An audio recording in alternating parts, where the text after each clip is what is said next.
दोस्तों, ये 3 संकेत बताते हैं कि आप दोनों एक दूसरे को बहुत याद कर रहे हो। तो चलिए वीडियो को शुरू करते हैं।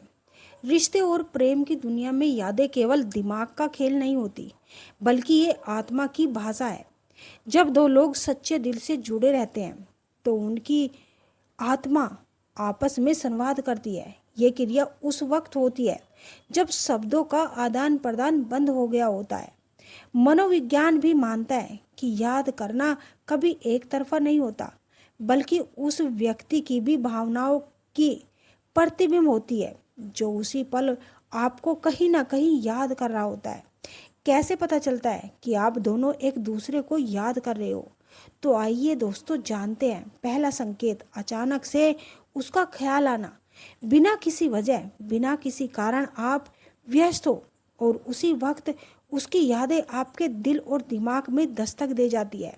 जब कोई इंसान लगातार आपके बारे में सोच रहा होता है, तो आपकी ऊर्जा उसकी भावनाओं में और आपकी अवचेतन मन तक पहुंच जाती है।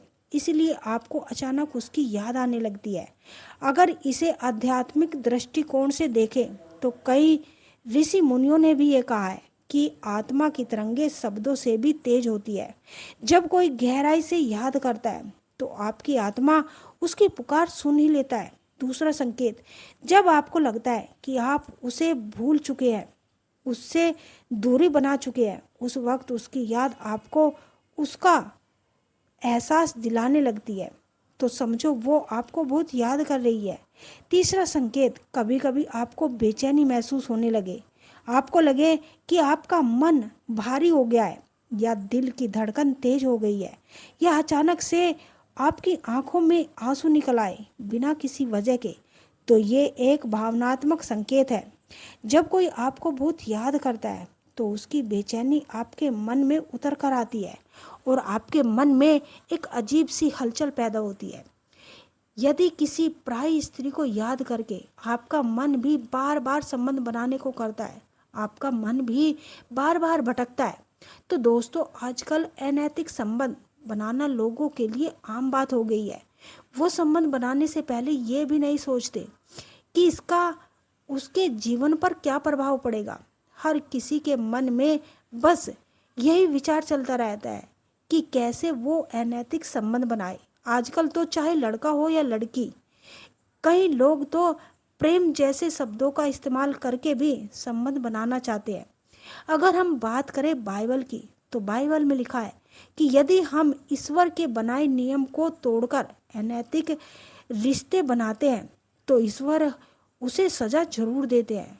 यौन क्रिया के लिए पति और पत्नी का रिश्ता बनाया गया है, ताकि नैतिक और अनैतिक रिश्ते में फर्क किया जा सके। कुरान में भी केवल पति पत्नी का रिश्ता ही सर्वश्रेष्ठ माना गया है। कुरान में कहा गया है कि मनुष्य को पराई स्त्री से रिश्ता बनाने के विचारों के आसपास भी नहीं भटकना चाहिए, क्योंकि ये अपने मन की भूख मिटाने का सबसे शैतानी तरीका होता है।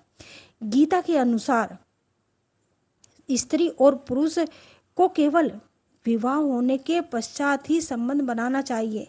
त्रिवेद में भी विवाह के उपरांत ही संबंध बनाने को सही माना गया है। अर्थात सभी धर्मों में विवाह होने के उपरांत अनैतिक संबंध को अपराध की श्रेणी में रखा गया है।